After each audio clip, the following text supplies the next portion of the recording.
Hello guys, അങ്ങനെ ശ്രീകാന്തും വർഷയും ആരെയും അറിയിക്കാതെ ശ്രീകാന്തിന്റെ വീട്ടിലോട്ട് തന്നെ മടങ്ങുകയാണ്. വർഷയാണെങ്കിൽ ജോലി കഴിഞ്ഞ് വീട്ടിലേക്ക് പോയതില്ല, നേരെ ശ്രീകാന്തിന്റെ കൂടെ ഭക്ഷണവും കഴിച്ച് ശ്രീകാന്തിന്റെ വീട്ടിലോട്ടാണ് ചെല്ലുന്നത്. അതുകൊണ്ട് തന്നെ മഹിമയും മധുസൂദനും ഈ വിവരം ഒന്നും അറിയുന്നില്ല കേട്ടോ. എന്നാൽ വീട്ടിലോട്ട് എത്തുന്ന സമയമായിട്ടും വർഷയെ കാണാനില്ല. അങ്ങനെയാണ് മഹിമ വർഷയ്ക്ക് വിളിച്ചു നോക്കുന്നത്. പക്ഷെ വർഷ ഫോൺ എടുക്കുന്നില്ല കേട്ടോ. ആ സമയം തന്നെ മഹിമ പെട്ടെന്ന് ചന്ദ്രമതിക്ക് വിളിക്കുന്നുണ്ട്. അപ്പോഴാണ് ചന്ദ്രമതി വിവരങ്ങളൊക്കെ പറയുന്നത്. എന്നാൽ മഹിമക്ക് ദേഷ്യം വരികയാണ് കേട്ടോ ഇത് കേട്ടിട്ട്. മഹിമയാണെങ്കിൽ കേട്ടതും കേൾക്കാത്ത പാതി ഫോൺ വെച്ചിട്ട് നേരെ മധുസൂദന്റെ അടുത്തോട്ട് ഓടാണ്. അങ്ങനെ മധുസൂദനും മഹിമയും കൂടി നേരെ ശ്രീകാന്തിന്റെ വീട്ടിലെത്തുന്നുണ്ട്. അവളുടെ സമ്മതം ഇല്ലാതെ അവളെ ഭീഷണിപ്പെടുത്തി തട്ടിക്കൊണ്ടുപോയ മട്ടിലാണ് കേട്ടോ ഇവരുടെ സംസാരം. എന്തായാലും അവിടെ നല്ല തല്ലെന്നാണ് നടക്കുന്നത്. എന്തായാലും കിടിലൻ ഒരു എപ്പിസോഡാണ് കേട്ടോ. ഈ ഒരു സംഭവം മാത്രമല്ല, ചന്ദ്രമതി ആണെങ്കിൽ ശ്രുതിയുടെ അച്ഛൻ വരാത്തതിനെ കുറിച്ച് ചോദിക്കുന്നുണ്ട്. അതിനെ തുടർന്ന് വലിയ വിഷയം അവിടെ ഉണ്ടാകുന്നുണ്ട്. എന്തായാലും ഈ ഒരു എപ്പിസോഡ് നമുക്ക് ഡീറ്റെയിൽ ആയിട്ട് നോക്കാം. അപ്പൊ ഈ ഒരു എപ്പിസോഡിലേക്ക് എല്ലാവർക്കും സ്വാഗതം. ആദ്യം തന്നെ കാണിക്കുന്നത് വർഷയാണ്. വർഷയുടെ ഡബ്ബിംഗ് ജോലിയൊക്കെ കഴിഞ്ഞ് പുറത്തോട്ട് ഇറങ്ങാണ്. ആ സമയത്ത് ശ്രീകാന്ത് വർഷയും കാത്തോണ്ട് ബൈക്കിൽ ഇങ്ങനെ ഇരിക്കുന്നുണ്ട്. വർഷയാണെങ്കിൽ സന്തോഷത്തോടെ ശ്രീകാന്തിന്റെ അടുത്തേക്ക് ഓടി വരുന്നുണ്ട്. ശ്രീകാന്ത്, എന്നാ പിന്നെ നമുക്ക് പോവാനല്ലേ ഞാൻ വന്നത്. അല്ല, നിന്റെ വീട്ടിലേക്ക് ആദ്യം പോണ്ടേ നമുക്ക്? അവിടെ വിവരം അറിയിച്ചിട്ട് എന്റെ വീട്ടിലോട്ട് പോയാ പോരെ? ശ്രീകാന്ത്, നീ എന്ത് മണ്ടത്തുരാ പറയുന്നത്? ദേ, അങ്ങോട്ട് കയറി ചെന്ന് കൊടുത്താലുണ്ടല്ലോ പിന്നെ എന്റെ അച്ഛനും അമ്മയും എന്നെ ഇങ്ങോട്ട് വിടത്തുണ്ടാവില്ല. അതെന്താ വർഷം അങ്ങനെ അവര് വിടാതിരിക്കുക? നീ എന്റെ ഭാര്യയല്ലേ? അപ്പോ ഞാൻ നിൽക്കുന്നിടത്തല്ലേ നീയും വേണ്ടത്? അതൊക്കെ ശരിയാണ്. പക്ഷെ ഇപ്പൊ ഞാൻ അങ്ങോട്ട് ചെന്ന് കഴിഞ്ഞാൽ എന്റെ അച്ഛനും അമ്മയും എന്നെ വിടില്ല. പിന്നെ അത് ശ്രീകാന്തുമായിട്ടുള്ള പ്രശ്നങ്ങളായിട്ട് മാറും. ശ്രീകാന്ത്, നമുക്ക് ശ്രീകാന്തിന്റെ വീട്ടിലോട്ട് പോവാം. അവിടെ എത്തി 1-2 മണിക്കൂർ കഴിഞ്ഞിട്ട് എന്റെ വീട്ടിലോട്ട് വിളിച്ചു പറയാം. പക്ഷേ ഇപ്പൊ തന്നെ സമയം ഒരുപാടായി. നിന്റെ അച്ഛനും അമ്മയും വിളിച്ച് അന്വേഷിക്കില്ലേ? അവര് വിളിച്ചോട്ടെ. വിളിക്കുന്ന സമയത്ത് ശ്രീകാന്തിന്റെ വീട്ടിലാണെന്ന് പറയണം. ശരി, നിന്റെ ഇഷ്ടം പോലെ എന്താന്ന് വെച്ചാ ചെയ്യ്. പിന്നെ ഒരു പ്രശ്നം ഉണ്ടാവരുത്. എന്റെ ശ്രീകാന്തെ, നീ ഒന്ന് വണ്ടി എടുക്ക്. അങ്ങനെ അവര് ചിരിച്ച് കളിച്ചോണ്ട് വണ്ടി എടുത്ത് നേരെ പോകുന്നത് ശ്രീകാന്തിന്റെ വീട്ടിലോട്ടാണ്. അവിടെ കാണിക്കുന്നത് ചുമ്മാ സോഫയിൽ ഇരുന്ന് ഓറഞ്ച് കഴിച്ചോണ്ടിരിക്കുന്ന സുധിയാണ്. ഇത് കണ്ടപ്പാടെ തന്നെ സച്ചിയും അച്ഛനും അങ്ങോട്ട് വരുന്നുണ്ട്. ഇത് കണ്ടപ്പോ രവി പറയുന്നുണ്ട്, എടാ, നിനക്ക് എപ്പോഴും ഈ ഒരു വിചാരം തന്നെയുള്ളൂ? എന്റെ അച്ഛാ, ഇവന് തിന്നണം നേരത്തിന് ഉറങ്ങണം, ഈ ഒരു വിചാരം മാത്രമേ ഉള്ളൂ. ഇതിനാ ഇവൻ ജീവിക്കുന്നത്, ആ പൗഡർ എടുത്തിട്ട് കാശ് കളയാൻ. ആ സമയത്ത് രവി പറയുന്നുണ്ട്, എടാ സുധി, നീ ഇങ്ങനെ ഇവിടെ ഇരുന്ന് കഴിച്ചതുകൊണ്ടായോ? പുറത്തിറങ്ങി വല്ല ജോലിയും അന്വേഷിക്ക്. നിന്റെ വിദ്യാഭ്യാസത്തിനനുസരിച്ച് ജോലി കിട്ടിയില്ലെങ്കിലും ഏത് ജോലി ആയാലും ചെയ്താ പോരെ? ഒരു വിലയില്ലാതെ ഈ വീട്ടിലിരുന്ന് ഇങ്ങനെ തിന്നുന്നേക്കാളും ഭേദം അതല്ലേ സുധി? എന്തൊരു മധുരാണെന്നറിയോ അച്ഛാ ഈ ഓറഞ്ചിന്. അല്ല, ഈ സച്ച എന്തിന് ഇതിലോട്ട് ഇങ്ങനെ നോക്കി നിൽക്കുന്നത്? നീ നോക്കി എന്നിട്ട് കാര്യമില്ല. നിനക്ക് ഇതിന്ന് ഒരെണ്ണം പോലും ഞാൻ തരില്ല. ദേ സച്ചി, നീ നോക്കി വെള്ളം ഇറക്കാതെ പോയെ, വെറുതെ എന്റെ വയറിന് ഓരോ പ്രശ്നം ഉണ്ടാക്കാൻ. ഹോ, പിന്നെ നിന്റെ ഉണങ്ങിയ നാരങ്ങ കിട്ടായിട്ടല്ലേ? അതെ, നീ തന്നെ അങ്ങ് മുണുങ്ങിക്കോ. അച്ഛാ, ഇവനോടൊക്കെ സംസാരിക്കുന്നത് വേസ്റ്റാ. ആ സമയം കൊണ്ടേ അച്ഛന്റെ ആരോഗ്യം നോക്കിക്കോ. അല്ലെങ്കിൽ അച്ഛനെ കൊണ്ടുവന്ന് വെക്കുന്നതും ഇവൻ എടുത്ത് വിഴുങ്ങും. ആ സമയത്താണ് ചന്ദ്രമതി വരുന്നത്. അമ്മ, ഈ സച്ചി ഉണ്ടല്ലോ, അവൻ ഞാൻ കഴിക്കുന്നതിന് വരെ കണക്ക് പറയാ. അല്ല, അതിന് ഇവനാരാ? അല്ലേന്ന് നീ എന്തിനാടാ ഇവനോട് കഴിക്കുന്നതിന് കണക്ക് പറയുന്നത്? നീ വല്ലതാണ് ഇവന് വാങ്ങിച്ചു കൊടുക്കുന്നത്. അപ്പൊ രവി പറയുന്നുണ്ട്, ചന്ദ്രേ മതി, അത്തരം സംസാരങ്ങളൊന്നും വേണ്ട. അച്ഛാ, ഇവര് പറയട്ടെ. കുറെ കൊണ്ടുകൊടുത്ത് എല്ലാവരും കഴിച്ചിട്ടുണ്ട്. ആ കണക്കൊന്നും ഞാൻ പറയല്ല. എന്നാലും ഈ സച്ചി ഇവിടെ ഒന്നും ചെയ്യാത്ത മട്ടില്ല ഇവരുടെയൊക്കെ സംസാരം. ചന്ദ്രേ, ഒരു നാളിലെ എനിക്ക് വയ്യാതിരുന്ന സമയത്ത് സച്ചിയുടെ കാരുണ്യത്തിലായിരുന്നു ഈ വീട് മുന്നോട്ട് പൊയ്ക്കൊണ്ടിരുന്നത്. സച്ചി ജോലി ചെയ്ത് അധ്വാനിച്ചുണ്ടാക്കി കൊണ്ടുവരുന്ന പണമായിരുന്നു ഇവിടെ എല്ലാവരുടെയും വയറ് നിറയ്ക്കുന്നത്. എന്നിട്ട് ഒരു നിമിഷം കൊണ്ട് നീ അതൊക്കെ മറന്ന മട്ടിലാണല്ലോ സംസാരിക്കുന്നത്. ഓ എന്റെ രവിയേട്ടാ, ഞാനൊന്നും പറഞ്ഞില്ല. ഞാൻ എന്തെങ്കിലും പറഞ്ഞാൽ എന്തെങ്കിലുമൊക്കെ പറയാൻ എല്ലാവർക്കും ഉണ്ടാവുമല്ലോ. ചന്ദ്രേ, നീ പറഞ്ഞതിന് ഞങ്ങൾ ആരും ഒന്നും പറഞ്ഞിട്ടില്ല. ദേ, ഇവൻ കണ്ടില്ലേ ഒരേ ഇരുത്ത് ഇരുന്ന് ഓരോന്ന് കഴിച്ചോണ്ടിരിക്കുക. ദേ, നീ കണ്ടുപിടിച്ച നിന്റെ മരുമക്കള്. ആ കുട്ടി അധ്വാനിച്ചിട്ടാ ഇവന്റെ ജീവിതം ഇങ്ങനെ മുന്നോട്ട് പോകുന്നത്. അല്ലാതെ ഇവൻ ഒരു കാലാണ് ഈ വീട്ടിലോട്ട് കൊണ്ടുവരുന്നില്ല. ആ സുധിക്ക് 5 പൈസ പോലും ഇവൻ കൊടുക്കുന്നില്ല. ഇങ്ങനെ മുന്നോട്ട് പോയാൽ ശരിയാവില്ലെന്നാ പറഞ്ഞത്. അതിന് രവിയേട്ടാ, ഇവന്റെ അമ്മായിയപ്പനെ നല്ല ഒന്നാന്തരം പണക്കാരനാ. അല്ലാതെ ചിലരെ പോലെ ഒരു ഗതിയും പരഗതിയും ഇല്ലാത്തയല്ല. കുറെ ഉണ്ടായിട്ട് എന്താ കാര്യം? ഇവൻ എന്ത് തേങ്ങ ഇതുവരെ കിട്ടിയത്? പൗഡർ ഇട്ടിട്ട് മലേഷ്യയിൽ ഒരു അച്ഛനുണ്ടെന്ന് പറയുന്നത് കേട്ടിട്ടുണ്ട്. എന്നിട്ട് ഇത്രയും നാളായിട്ട് അയാളൊന്നും ഇങ്ങോട്ട് വരേ, അല്ലെങ്കിൽ ഇവനെ ബിസിനസ് ചെയ്യാൻ സഹായിക്കുക, അങ്ങനെ വല്ലതും ചെയ്തോ? കാലം കുറെ ആയില്ല ഒരു അച്ഛനുണ്ട് മലേഷ്യയിൽ എന്ന് പറയാൻ തുടങ്ങിയിട്ട്. ആ സമയത്ത് ഇത് കേട്ടിട്ട് ചന്ദ്രയ്ക്ക് ദേഷ്യം വരുന്നുണ്ട് കേട്ടോ. അത് കേട്ട പാടി ചന്ദ്ര നേരെ പോകുന്നത് ശ്രുതി ഇരിക്കുന്ന മുറിയിലോട്ടാണ്. ആ മുറിയാണെങ്കിൽ ഉറക്കെ തുറക്കുന്നുണ്ട് കേട്ടോ. അപ്പൊ തന്നെ ശ്രുതി പേടിച്ച് തിരിഞ്ഞു നോക്കുന്നുണ്ട്. ആ സമയത്ത് ചന്ദ്രമതി ദേഷ്യപ്പെട്ട് നിൽക്കുന്നതാണ് കാണുന്നത്. അയ്യോ ആന്റി, എന്താ ആന്റി? ഓ ആന്റി, നീ എന്നെ വിളിക്കരുത് അങ്ങനെ. മിക്കവാറും നിനക്കെന്നെ ആന്റി എന്ന് വിളിക്കാനുള്ള അവകാശം പോലും ഇല്ലാതായി വരും. ആന്റി ഇതെന്തൊക്കെയാ പറയുന്നത്? എടി, നിന്റെ അച്ഛൻ അന്ന് വരുമെന്ന് പറഞ്ഞിട്ട് ഇതുവരെ വന്നില്ലല്ലോ. അങ്ങേര് നാട്ടിലെത്തിയെങ്കിൽ നിന്നെ ഒന്ന് കാണാൻ വരേണ്ടതല്ലായിരുന്നോ? അത് നിന്നോട് ചോദിക്കും നീ ഒരു ഉടായിപ്പ് ന്യായങ്ങൾ പറയുമല്ലേ. അപ്പൊ ശ്രുതി മനസ്സിൽ കരുതുന്നുണ്ട്, അയ്യോ ഇവർക്കിത് വീണ്ടും ഓർമ്മ വന്നോ, ഇവരിത് മറന്നതായിരുന്നല്ലോ.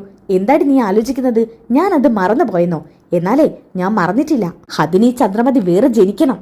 ദേ നീ ഈ വീട്ടിലോട്ട് വലതുകാലം എടുത്തു വെച്ചപ്പോ ഒന്നും കൊണ്ടിട്ടല്ല വന്നത്. ഞാൻ നിന്നെ വെറുതെ കൈപ്പിടിച്ച് കയറ്റിയതാ. അപ്പൊ ഞാൻ കണ്ടില്ലല്ലോ ഇതുപോലെയായിരിക്കും നിന്റെ അച്ഛനെന്ന്. ഞാൻ പ്രതീക്ഷിച്ചു 1-2 മാസം കഴിഞ്ഞാ അദ്ദേഹം നിനക്ക് കോടികൾ അയച്ചു തരുമെന്ന്. ഇതിപ്പോ കോടി പോയിട്ട് ഒരു നക്കാപ്പിച്ച പോലും അയാൾ അയച്ചു തരുന്നില്ല. എന്നാ പിന്നെ പാർലറിൽ നിന്ന് അത്യാവശ്യം പണം കിട്ടുന്നുണ്ടാവില്ലേ? ഇതിനു മുമ്പ് ഒരു 5000 രൂപ എനിക്ക് കൊണ്ടുവന്നത് ഓർമ്മയുണ്ട്. എന്ന് ഇപ്പൊ അതും ഇല്ല. എന്താ നിന്റെ അവസ്ഥ? ആ പൂക്കാരി പെണ്ണിന്റെ അത്ര പോലും എനിക്കിപ്പൊ നിന്നെ കാണുമ്പോ വില തോന്നിക്കുന്നില്ല. ഞാൻ നിന്നെ കൈപിടിച്ച് കൊണ്ടുവന്ന മരുമകളാ നീ. അതുകൊണ്ട് എത്രയും പെട്ടെന്ന് നിന്റെ അച്ഛൻ ഇവിടെ എത്തണം. ഒരാഴ്ച സമയം തരാം. അതിനുള്ളിൽ നിന്റെ അച്ഛൻ ഇവിടെ എത്തിയിട്ടില്ലെന്നുണ്ടെങ്കിൽ ഉണ്ടല്ലോ എന്റെ സ്വഭാവം മാറും. ആന്റി ഞാനൊന്ന് പറയുന്നത് നീ ഒന്നും പറയണ്ട. നിന്റെ അച്ഛൻ ഒരാഴ്ചക്കുള്ളിൽ ഇവിടെ എത്തിയിരിക്കണം. ആന്റി ഞാൻ പറയുന്നു അത് കേൾക്ക്. എന്താണ് നിനക്ക് പറയാനുള്ളത്? ആന്റി അച്ഛന് വരാൻ ബുദ്ധിമുട്ടുണ്ട്. അതുകൊണ്ട് ഇളയച്ചനെ വീണ്ടും പറഞ്ഞയക്കാന്ന് പറഞ്ഞിട്ടുണ്ട്. എന്താ ഇളയച്ചനെയോ? അതെന്താ നിന്റെ അച്ഛന് വരാൻ പറ്റില്ലേ? ആന്റി ഞാൻ പറഞ്ഞല്ലോ അച്ഛന്റെ ഇപ്പോഴത്തെ ഭാര്യ കുറച്ച് പ്രശ്നക്കാരിയാ. അവര് അത്ര പെട്ടെന്നൊന്നും ഇങ്ങോട്ട് അച്ഛനെ വിടില്ല.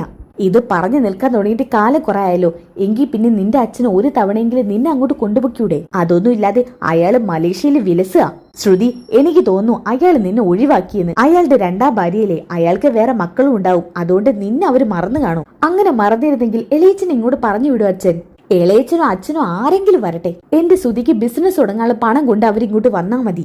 ആന്റി എനിക്ക് ഇടിപിടിന്ന് അങ്ങനെയൊന്നും പറയാൻ പറ്റില്ല. ശ്രുതി ഒരു ജോലിയും വേലയും ഇല്ലാതെ ഇവിടെ നിൽക്കുകയാണെന്ന് എന്റെ അച്ഛൻ അറിഞ്ഞു കഴിഞ്ഞാൽ എന്തിനാ പറ്റുക?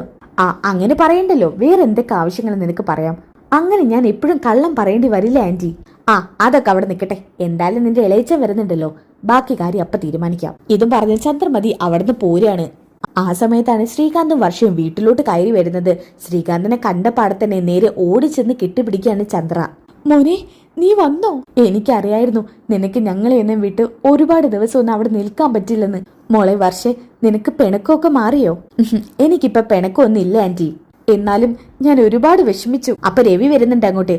ആഹാ ഇതാരാ? ശ്രീകാന്തോ? മോൻ ഇപ്പോഴെങ്കിലും ഇങ്ങോട്ട് വരാൻ തോന്നിയല്ലോ. അച്ഛാ എനിക്ക് നിങ്ങളെയൊക്കെ കാണാതെ അങ്ങനെ ഒരുപാട് കാലം അവിടെ നിൽക്കാൻ പറ്റുമോ? അതൊരിക്കലും ഇല്ല. എന്റെ മനസ്സ് പറഞ്ഞിരുന്നു മോനും മോളും എത്രയും പെട്ടെന്ന് ഇങ്ങോട്ട് വരുമെന്ന്. സോറി അങ്കിൾ, എന്റെ അച്ഛൻ ചെയ്തു കൂട്ടിയ വിവരമൊന്നും അറിയാതെ ഞാൻ എന്തൊക്കെയോ അപ്പം പറഞ്ഞു. അതേ പറ്റിയൊന്നും ഇനി സംസാരിക്കണ്ട മോളെ. നിങ്ങൾ പോയിട്ട് ഫ്രഷ് ആയിട്ട് വാ. ആ സമയത്ത് തന്നെ രേവതി അങ്ങോട്ട് വരുന്നത്. വർഷേ നീ വന്നോ? ഓ എന്തിനാടി നീ ഇപ്പൊ ഇങ്ങോട്ട് വന്നത്? വെറുതെ വർഷമോളുടെ മൂഡ് മാറ്റാൻ വേണ്ടിയിട്ട്. ആന്റി എന്തൊക്കെ ഈ പറയുന്നത്? ഏട്ടത്തി എന്റെ ശബ്ദം കേട്ട എക്സൈറ്റ്മെന്റിൽ ഓടി വന്നതല്ലേ. ആ പാവത്തിന് ഇങ്ങനെയൊക്കെ പറയാവോ? മോളെ മോളുടെ അച്ഛനോടെ ഇവളാണ് ഇത്രയും പ്രശ്നം ഉണ്ടാക്കിയത്. ആ പ്രശ്നം ഊതി വീർപ്പിച്ചിട്ടാ സച്ചി നിന്റെ അച്ഛനെ കയ്യിൽ തല്ലിയത്. അതിന് രേവതി ഏട്ടത്തി എന്ത് പഴിച്ചു? എന്തായാലും രേവതി ഏട്ടത്തി അതും പറഞ്ഞ് അങ്ങനെ ഇവിടെ കുറ്റപ്പെടുത്തണ്ട. അപ്പൊ ശ്രീകാന്ത് പറയുന്നുണ്ട്, അതെ അമ്മേ ഏട്ടത്തി അതിന് എന്ത് ചെയ്തു? ഏട്ടത്തി പാവം, ഏട്ടത്തിയെ തെറ്റിദ്ധരിച്ച് അവിടെ തച്ചൻ ഓരോന്ന് പറഞ്ഞു. ഇതിന് പേരിൽ പാവ ഏട്ടത്തി ആരും കുറ്റപ്പെടുത്തണ്ട. ഇതും പറഞ്ഞോണ്ട് ശ്രീകാന്തും വർഷയും അകത്തേക്ക് പോവാണ്. ഹോ എന്തായാലും വേണ്ടിയില്ല, അവര് വന്നല്ലോ, സന്തോഷായി. എന്താടി നോക്കിയിരിക്കുന്നത്? വർഷമോൾക്ക് നല്ലൊരു ഷെയ്ക്ക് അടിച്ചു കൊടുക്ക്. പിന്നെ എനിക്ക് രവിയേട്ടന് നല്ല കടുപ്പത്തിലൊരു ചായ എടുക്ക്. അപ്പൊ രവി പറയുന്നുണ്ട്, എന്താ വർഷ ഇപ്പൊ ഷെയ്ക്ക് വേണമെന്ന് നിന്നോട് പറഞ്ഞോ ചന്ദ്രേ? അല്ല നമ്മൾ മനസ്സറിഞ്ഞ് കൊണ്ടുകൊടുക്കണ്ടേ? അങ്ങനെ കൊണ്ടുകൊടുക്കണമെങ്കിൽ നിനക്ക് കൊണ്ടുകൊടുത്തൂടെ? അത് പിന്നെ ഇവളല്ലേ എപ്പോഴും ഉണ്ടാക്കാറ്, ഇവളെ എന്നെ ഉണ്ടാക്കട്ടെ. ചന്ദ്രേ നിനക്ക് നിന്റെ മരുമകൾക്ക് ഷെയ്ക്ക് കൊണ്ടു കൊടുക്കണമെന്നുണ്ടെങ്കിൽ നീ തന്നെ കൊണ്ടു കൊടുക്ക്. പിന്നെ ചായ അത് രേവതി മോൾ ഇട്ട് കഴിഞ്ഞിട്ടുണ്ടാവും അല്ലേ മോളെ? ചായ ഇപ്പോഴേ റെഡിയാച്ചാ. ഓ നിങ്ങൾ എന്ത് പറഞ്ഞാലും ഇവളെ തലയിൽ കയറ്റി വെക്കത്തല്ലേ ഉള്ളൂ. ഓക്കെ ഇനി അതൊക്കെ കഴിഞ്ഞിട്ട് കാണിക്കുന്നത് വർഷയുടെ വീടാണ്. മഹിമയാണെങ്കിൽ അങ്ങോട്ടും ഇങ്ങനെ ടെൻഷൻ അടിച്ച് നടന്നുകൊണ്ടിരിക്കുകയാണ്. ആ സമയത്ത് മധുസൂദൻ ചോദിക്കുന്നുണ്ട്, മഹിമേ നീ ടെൻഷൻ ആവാതെ അവള് വന്നോളൂ. ഇനി എപ്പോ വരാനാ? സമയം ഇപ്പൊ തന്നെ ഒരുപാടായി. അവൾ ഇങ്ങനെ ഇത്ര ലേറ്റ് ആവാറില്ല മധുവേട്ടാ. എന്നാ പിന്നെ ഒരു കാര്യം ചെയ്യാം, നമുക്ക് അവളെ ഒന്ന് വിളിച്ചു നോക്കിയാ പോരെ? അത് ശരിയാ, മധുവേട്ടൻ ഒന്ന് വിളിച്ചു നോക്ക്. ഏയ് എന്നേക്കാൾ നല്ലത് നീയാ, നീ തന്നെ നിന്റെ ഫോണിൽ വിളിക്ക്. എന്നാ വിളിക്കാലേ? വിളിക്കുന്നേ. അങ്ങനെ വർഷയുടെ അമ്മ ഫോൺ ചെയ്യുന്നുണ്ട് കേട്ടോ. പക്ഷെ വർഷയുടെ ഫോണ് റിങ് ചെയ്യാന്നല്ലാതെ ആ ഫോൺ അറ്റൻഡ് ചെയ്യുന്നില്ല. ഛേ മധുവേട്ട 2 തവണയായി അവളെ വിളിക്കുന്നു, അവൾ ഫോൺ എടുക്കുന്നില്ല. വർഷയ്ക്ക് ഇത് എന്തു പറ്റി? അവൾ എന്താ ഫോൺ എടുക്കാത്തത്? ഇനി ഡ്രൈവ് ചെയ്യായിരിക്കോ? ഡ്രൈവ് ചെയ്യാണെങ്കിലും മോൾ എവിടെയെങ്കിലും നിർത്തി ആ ഫോൺ അറ്റൻഡ് ചെയ്യേണ്ടതല്ലേ? അതെ, അല്ലെങ്കിൽ തിരിച്ചു വിളിക്കേണ്ടതാ. കുറച്ചേരം കൂടി കാത്തു വെക്കാം, എന്നിട്ടും വന്നില്ലെങ്കിൽ നമുക്ക് അവളെ വിളിക്കാം. മധുവേട്ട നമുക്ക് ഡബ്ബിംഗ് സെന്ററിലേക്ക് ഒന്ന് വിളിച്ചു നോക്കിയാലോ? അവിടുത്തെ അയാളുടെ നമ്പർ എന്റെ കയ്യിലുണ്ട്. എന്നാ പിന്നെ അങ്ങോട്ടൊന്ന് വിളിച്ചു നോക്ക്. അവിടെ നിന്ന് ഇറങ്ങിയിട്ട് എനിക്ക് അറിയാൻ പറ്റുമല്ലോ. ശരി മധുവേട്ട. ഇത് പറഞ്ഞ് അയാൾക്ക് ഫോൺ ചെയ്യുന്നു കേട്ടോ. ഹലോ ഞാൻ വർഷയുടെ അമ്മയാണ് മഹിമ. ഓ, വർഷയുടെ അമ്മയാണോ? എന്താ മാഡം? അത് പിന്നെ വർഷ അവിടുന്ന് പോന്നോ? ഇന്ന് ഉച്ചയ്ക്ക് തന്നെ വർഷ പോന്നല്ലോ. വർഷയെ വിളിക്കാൻ വേണ്ടി ശ്രീകാന്ത് വന്നിരുന്നു. എന്ത്? വർഷയെ വിളിക്കാൻ ശ്രീകാന്ത് വന്നെന്നോ? ഉച്ചക്കപ്പ അവൾ അവിടുന്ന് പോന്നോ? ഇന്ന് കുറച്ച് ഡബ് ചെയ്യാനുണ്ടായിരുന്നുള്ളൂ, അതുകൊണ്ട് ഉച്ചയ്ക്ക് തന്നെ അവള് പോന്നു. അയ്യോ, എന്നാ പിന്നെ ശരി. ശരി മാഡം. മധുവേട്ട, അവൾ ഉച്ചയ്ക്ക് തന്നെ ആ ഡബ്ബിംഗ് സെന്ററിൽ നിന്ന് പോന്നെന്ന്. അയ്യോ, അപ്പൊ പിന്നെ അവൾ എവിടെ പോയി? അറിയില്ല മധുവേട്ട. ശ്രീകാന്താണ് അവൾ അവിടുന്ന് വിളിച്ചോണ്ട് പോയത്. മിക്കവാറും ശ്രീകാന്തിന്റെ വീട്ടിലോട്ട് തന്നെ അവൾ പോയി കാണും. എന്താ, അപ്പൊ നമ്മൾ ഇതുവരെ കളിച്ച നാടകമൊക്കെ വെറുതെ ആയോ? ഒന്നും അറിയില്ല മധുവേട്ട. ഇനിയിപ്പൊ എന്താ ഒന്ന് ചെയ്യാ? നീ ഒരു കാര്യം ചെയ്യ്, ആ ചന്ദ്രമതിക്ക് ഫോൺ ചെയ്യ്. അറിയണമല്ലോ നമ്മളെ മോളെ ബലം പ്രയോഗിച്ച് അങ്ങോട്ട് കൊണ്ടുപോയതാണോന്ന്. നമ്മുടെ മോളുടെ മനസ്സ് അങ്ങനെയൊന്നും മാറ്റാൻ പറ്റത്തില്ല. അതുകൊണ്ട് അവൻ ബലം പ്രയോഗിച്ച് അങ്ങോട്ട് കൊണ്ടുപോയി കാണും. എന്നാ പിന്നെ ചന്ദ്രമതിക്ക് ഒന്ന് വിളിച്ചു നോക്കട്ടെ. അങ്ങനെ ചന്ദ്രമതിക്ക് മഹിമ ഫോൺ ചെയ്യുന്നുണ്ട്. അങ്ങനെ ചന്ദ്രമതി പെട്ടെന്ന് തന്നെ ഫോൺ എടുക്കാൻ കേട്ടോ. ഹലോ മഹിമേ, എന്താ വർഷമോളെ വിളിച്ചിട്ട് കിട്ടിയില്ലേ? കിട്ടിയില്ല. മോൾ അവിടെ ഉണ്ടോ? ഇവിടെ ഇല്ലാതെ എങ്ങോട്ട് പോയനാ? മോള് മുറി കാണും. എന്നാത് കേട്ടതും കേൾക്കാത്ത പതി ഫോൺ കട്ട് ചെയ്യണം മഹിമ. എന്നിട്ട് ദേഷ്യപ്പെട്ടുകൊണ്ട് മധുസൂദനോട് പറയുന്നുണ്ട്, മധുവേട്ട, അവള് നമ്മളെയൊക്കെ ചതിച്ചു. അവൾ ആ വീട്ടിലോട്ട് പോയി. എന്ത്? നമ്മുടെ മോള് നമ്മളെ ചതിക്കില്ല. എനിക്ക് തോന്നുന്നത് ശ്രീകാന്ത് ബലം പ്രയോഗിച്ച് വിളിച്ചോണ്ട് പോയതാവുന്ന. എന്നാ പിന്നെ രണ്ടിലൊന്ന് അറിയണം. മധുവേട്ട, നിങ്ങൾ വണ്ടി എടുക്ക്, നമുക്ക് അങ്ങോട്ട് പോവാം. അങ്ങനെ ഇവര് രണ്ടുപേരും കൂടി ശ്രീകാന്തിന്റെ വീട്ടിലോട്ട് എത്തുന്നതാണ് കാണിക്കുന്നത്. ഇവരുടെ വരവ് കണ്ട പാടത്തിനെ ചന്ദ്ര അങ്ങോട്ട് ഓടി ചെല്ലുന്നുണ്ട്. ആരൊക്കെയേ വരുന്നത്? വരണം. ചന്ദ്രേ, എവിടെ എന്റെ മോള്? വർഷയാണോ? വർഷമോൾ അകത്തുണ്ട്, ഞാൻ ഇപ്പൊ വിളിക്കാം. നിങ്ങൾ അകത്തോട്ട് കയറിയിരിക്കും. ഞങ്ങൾ കയറിയിരിക്കാൻ വന്നതൊന്നും അല്ല, ഞങ്ങൾക്ക് ഞങ്ങളുടെ മോളെ കാണണം. എന്താ മഹിമേ ഇങ്ങനെയൊക്കെ സംസാരിക്കുന്നത്? പിന്നെ ഞങ്ങൾ എങ്ങനെ സംസാരിക്കണം എന്ന് മധുസൂദൻ പറയുന്നുണ്ട്. ഞങ്ങളെ മോളെ തട്ടിക്കൊണ്ട് പോയിട്ട് അവളുടെ മനസ്സ് മാറ്റിയെടുക്കാന്ന് കരുതിയോ? എന്നാ അത് നടക്കില്ല. അയ്യോ മധുസൂദ, നിങ്ങൾ ഇതെന്തൊക്കെയാ പറയുന്നേ? അവൾ അവളുടെ സ്വയം ഇഷ്ടപ്രകാരം വന്നതാ. കള്ളം പറയണ്ട ചന്ദ്ര, നിങ്ങൾ ഞങ്ങളുടെ മകളെ വിളിക്ക്. അപ്പോഴാണ് അങ്ങോട്ടേക്ക് രവി വരുന്നത്. ചന്ദ്ര, ഇവരെന്താ ഇവിടെ? അത് പിന്നെ രവിയേട്ട, വർഷ വീട്ടിൽ പറയാതെ ഇങ്ങോട്ട് വന്നതെന്ന് തോന്നുന്നു.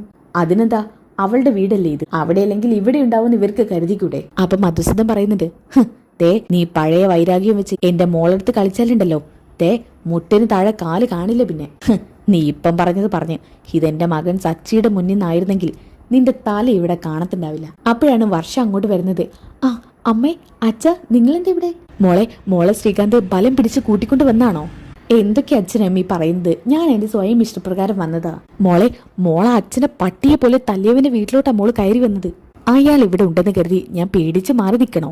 അച്ഛനും അമ്മ അതാണോ പറയുന്നത്? അതല്ല മോളെ. എന്നാലും നിനക്ക് പെട്ടെന്നൊരു മാറ്റം ഇവര് മോളുടെ മനസ്സ് മാറ്റിക്കളഞ്ഞല്ലോ. എന്നാലും ഞങ്ങളോട് ഇത് വേണ്ടായിരുന്നു. മധുസൂദ, പോയി നിന്റെ പണി നോക്ക്. ഇനി വർഷമോളെ ഇങ്ങോട്ടും വരുന്നില്ല.